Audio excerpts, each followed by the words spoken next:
Innova का higher version वो है इनोवा क्रिस्टा। उसका रेट भी आपको बता देता हूँ। उसका एक एवरेज प्राइस जो है 6500 पर डे होता है धाम की यात्रा के लिए।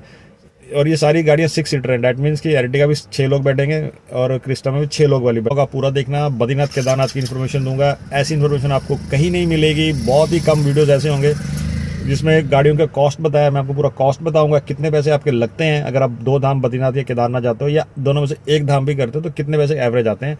4 धाम के अलग से मेरे ब्लॉग्स बने हैं। नया ब्लॉग भी आपके सामने जल्दी आ जाएगा, बट ये ब्लॉग आप मिस मत करो, पूरा ब्लॉग देखो। अगर आपका प्लान है बद्रीनाथ केदारनाथ का तो आपको ब्लॉग डेफिनेटली मिला होगा यूट्यूब में, तो आप पूरा देखो। ये लेटेस्ट ब्लॉग है 2024 का, और आज है हमारा 23 अप्रैल 2024। तो लेटेस्ट ब्लॉग्स बनाया है, इन्फॉर्मेटिव ब्लॉग है आप लोगों के लिए। तो प्लीज़ आप ब्लॉग देखिए, आपको अच्छी इन्फॉर्मेशन मिलेगी और पूरे डाउट्स क्लियर हो जाएंगे। फिर भी डाउट्स रहता है तो आप हमें व्हाट्सअप मैसेज कर सकते हो, फ़ोन कर सकते हो, फ़ोन करके पूछ सकते हो, और गाड़ी बुक करनी है तो आप बुक भी कर सकते हो। धाम की यात्रा शुरू होने वाली है 10-12 मई के आसपास से धाम की यात्रा शुरू हो जाएगी। रजिस्ट्रेशन ओपन है, काफ़ी लोगों ने बुकिंग्स कर ली है गाड़ी की और काफ़ी बुकिंग्स चल रही हैं। और अभी जो ये धाम की यात्रा शुरू होती है, मीन्स हम लोग बात करें बद्रीनाथ केदारनाथ गंगोत्री यमुनोत्री, हमारी जो सर्विस हैं वो दिल्ली से हैं, हरिद्वार से भी हैं।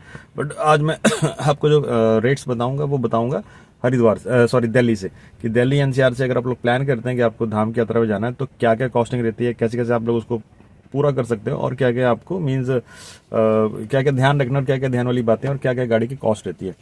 तो हम लोग इसमें भी मेन बात करेंगे सिर्फ 2 धाम की। आज मेरा अलग से ब्लॉग बने हैं 4 धाम के लिए, बट हम 2 धाम की बात करेंगे। अगर आप लोग बद्रीनाथ या केदारनाथ प्लान कर रहे हो, या अगर आप दोनों प्लान कर रहे हो, तो आप यात्रा को कैसे कैसे पूरा कर सकते हो, कैसे कैसे आप लोग वहाँ जा सकते हो, कौन सी गाड़ी लेके जाना चाहिए, कितने कॉस्ट आती है, और क्या कितने दिन आपको चाहिए होते हैं। देखो, सबसे पहली बात, बद्रीनाथ केदारनाथ अगर आपको दोनों करने हैं तो पहले लोग केदारनाथ जाते हैं, वहाँ दर्शन करते हैं, उसके बाद बद्रीनाथ करते हैं, बद्रीनाथ के बाद दिल्ली आ जाते हैं। हमारा रूट क्या रहता है? रूट रहता है दिल्ली से पहले हम हरिद्वार जाते हैं, हरिद्वार ऋषिकेश आएगा, ऋषिकेश के ऊपर देवप्रयाग, देवप्रयाग के बाद रुद्रप्रयाग। रुद्रप्रयाग एक कॉमन पॉइंट है, वहाँ से डाइवर्जन है, रुद्रप्रयाग से लेफ्ट लोगे टुवर्ड्स सोनप्रयाग के लिए हम लोग रोड लेते हैं। बीच में किसी ने अगर चौपटा जाना है या तुंगनाथ जाना है तो वो भी इसी रुद्रप्रयाग से लेफ्ट ही लेगा टूवर्ड्स गुप्तकाशी, मतलब पहले गुप्तकाशी आ जाएगा, उसके बाद फिर आपका सोनप्रयाग तक आएगा। और गुप्तकाशी से जस्ट पहले ही चौपटा के लिए, एक चौपटा एक हिल स्टेशन है, वो तुंगनाथ की वजह से फेमस है। तुंगनाथ का एक ट्रैक होता है, तो जिसको तुंगनाथ करना है वो चौपटा चौपटा पहुंच के तुंगनाथ का ट्रैक पैदल करके वापस आता है। और केदारनाथ के लिए सोनप्रयाग तक गाड़ियां जाती हैं। सोनप्रयाग के बाद आपको वहाँ पे गाड़ियां उतार देंगी, वहाँ पे आप लोग वहाँ से गौरीकुंड तक पैदल जाना होता है। गौरीकुंड से आप केदारनाथ सोनप्रयाग से गौरीकुंड आपको लोकल टाटा सुमो टवेरा वहाँ की टैक्सियाँ मिलती हैं जो 50 रुपये पर पर्सन के हिसाब से एक एवरेज कॉस्ट लेती हैं। गौरीकुंड आपको छोड़ देंगी, गौरीकुंड से आपको पैदल ट्रैक करके केदारनाथ जाना होता है। फिर वापस आप नीचे नेक्स्ट डे सोनप्रयाग आते हो और वहाँ से यात्रा नेक्स्ट बद्रीनाथ जाते हो। बद्रीनाथ दर्शन करके आप गाड़ी हरिद्वार ऋषिकेश करके दिल्ली आ जाती है। तो देखो, इसमें ऐसा होता है कि काफ़ी इसमें, हाँ, सबसे पहले अगर आपको सिर्फ एक ही धाम करनी है, या बद्रीनाथ या फिर केदारनाथ, कोई भी एक धाम करनी है, तो दिल्ली से दिल्ली मिनिमम 5 डेज़ के पैसे चार्ज करते हैं। हर टैक्सी वाला आपको यही बोलेगा कि भैया 5 डेज़ के पैसे चार्ज करें। वहाँ किलोमीटर कोई लिमिट नहीं होती है, किलोमीटर की कोई सीमा नहीं होती। क्यों? क्योंकि जब हमें पता है कि आपने केदारनाथ जाना, तो हमको सबको पता है टैक्सी वालों की गाड़ी कहाँ तक जाएगी, कहाँ तक आपको लेके जा सकती है, क्या रूट रहता है। सेम अगर किसी ने बद्रीनाथ जाना तो सबको पता है कि रूट ये रहता है, यहीं से रूट से गाड़ी बद्रीनाथ वापस से दिल्ली आएगी। तो रूट किलोमीटर फिक्स है, सब कुछ फिक्स है। मीन्स आप लोगों को जब किसी कस्टमर ने बोल दिया ना कि मुझे धाम की यात्रा जाना है, तो सीधा रूल है कि दिल्ली से दिल्ली एक धाम अगर बद्रीनाथ या केदारनाथ करना है तो 5 डेज़ करो।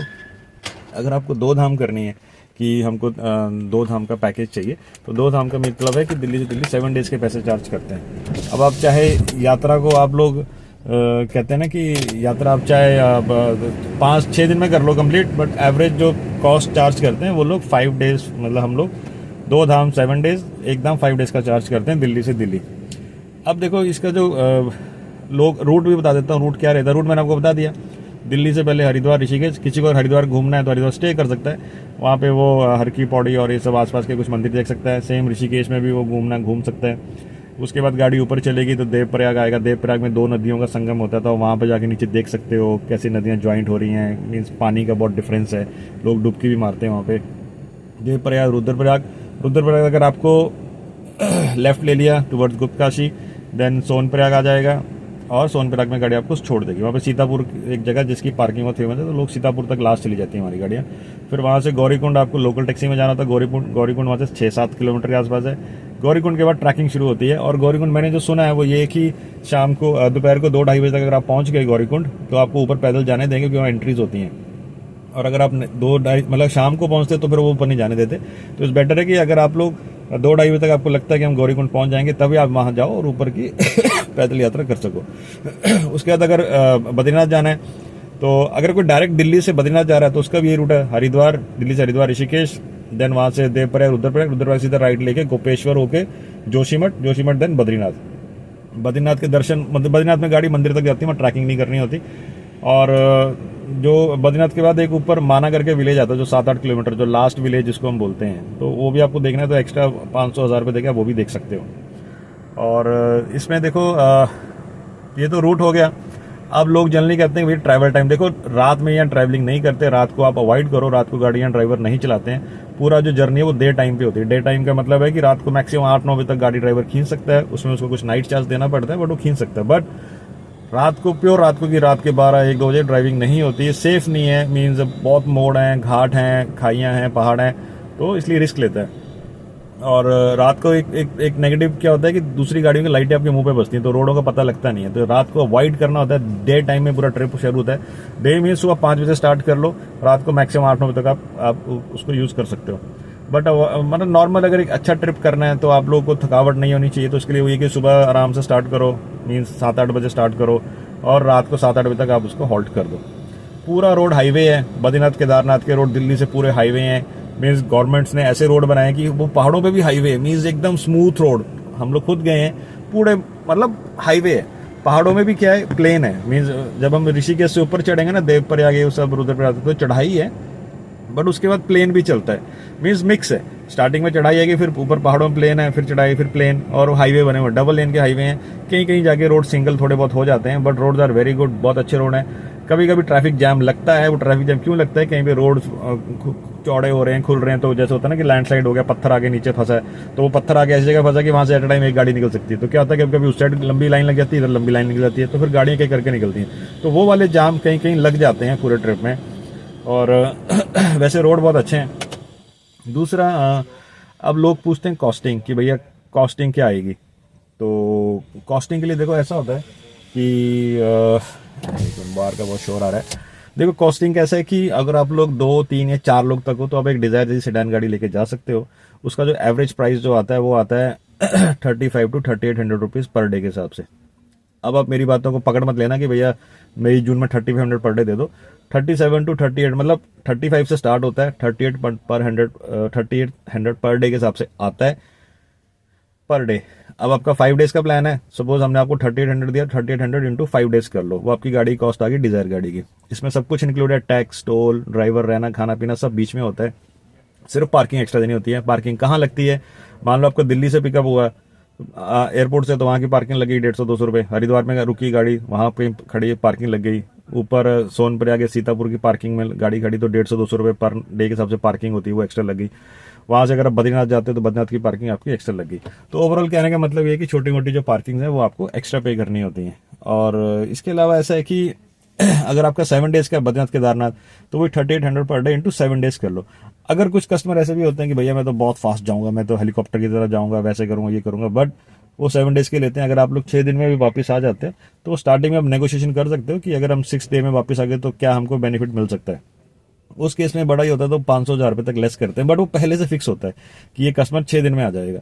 बट उसमें एक कंडीशन ये भी होती है कि अगर 6 दिन में नहीं आया ना तो फिर एक्स्ट्रा डे के उसको फिर वही 3800 पर डे से मल्टीप्लाई करके एक्स्ट्रा डे के पैसे उससे लिए जाएंगे।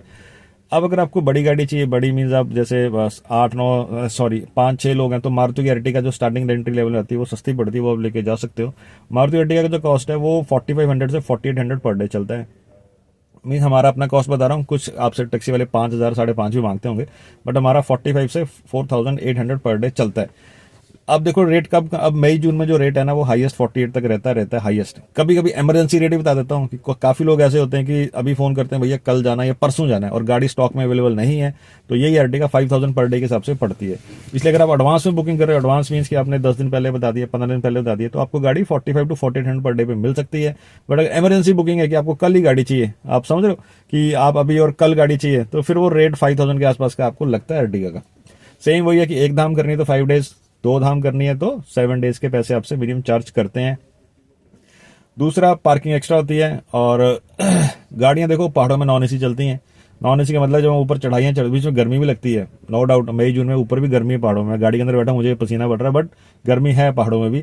तो जब गाड़ियाँ चढ़ाइयाँ चढ़ रही होती हैं, कि जैसे अब गाड़ी चढ़ाई चढ़ रही है तो चढ़ाई में गाड़ियाँ नॉन एसी हो जाती हैं, बिल्कुल एसी बंद। काफ़ी ड्राइवर ऊपर भी प्लेन में भी एसी बंद कर देते हैं, क्योंकि बार बार क्या ना AC on off on off on off करना बड़ा मुश्किल होता है। अब आप लोग सोच रहे होंगे कि भैया हम भी तो गाड़ी चलाते हैं, हमारे पास अपनी गाड़ी, हम तो पहाड़ों में एसी ऑन करते हैं। क्योंकि देखो, आप अपनी गाड़ी यूज़ करते हो, आपकी गाड़ी पूरी जिंदगी में चलेगी 10,000 20,000 50 60 70,000 किलोमीटर चल जाएगी आपकी गाड़ी। तो आप लोग उसी हिसाब से उसको पेल रहे हो गाड़ी को, कि पहाड़ों में एसी ऑन कर दिया, कोई दिक्कत नहीं, गाड़ी ओवर हीट हो, इंजन हो, देखी जाएगी। सब समझ गए।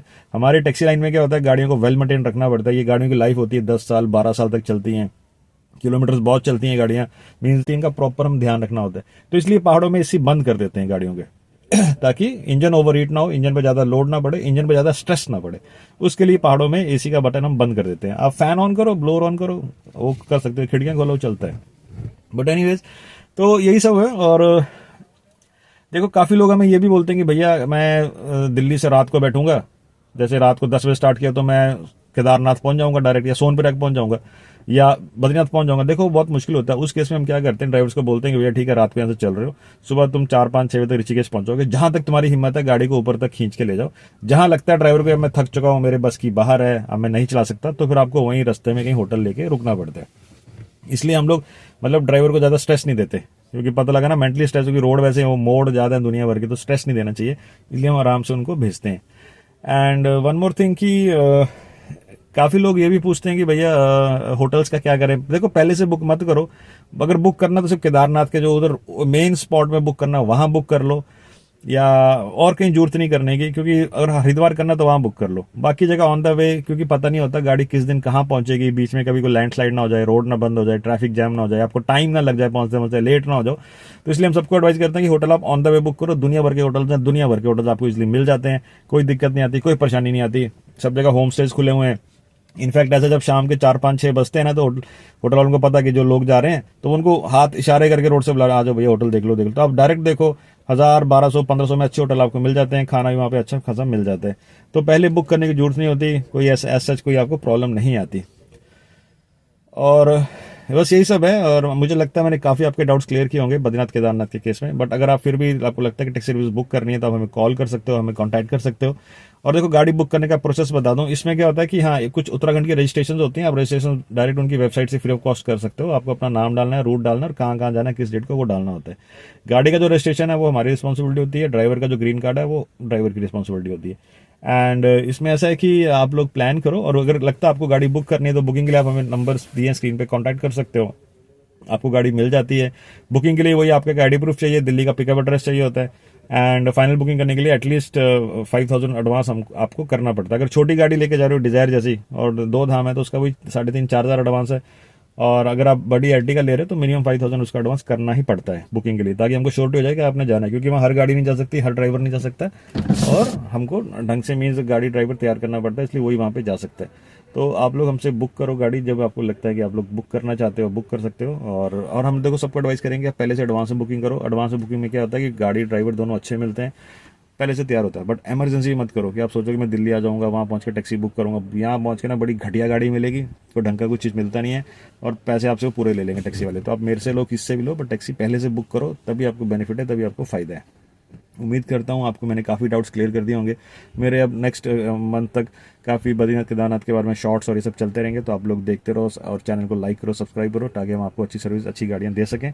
सो thanks for watching. My name is Vivek and you are watching re transporters. हम लोग दिल्ली से बात कर रहे हैं, और टैक्सी सर्विस आप हमसे ले सकते हैं। Thanks for watching.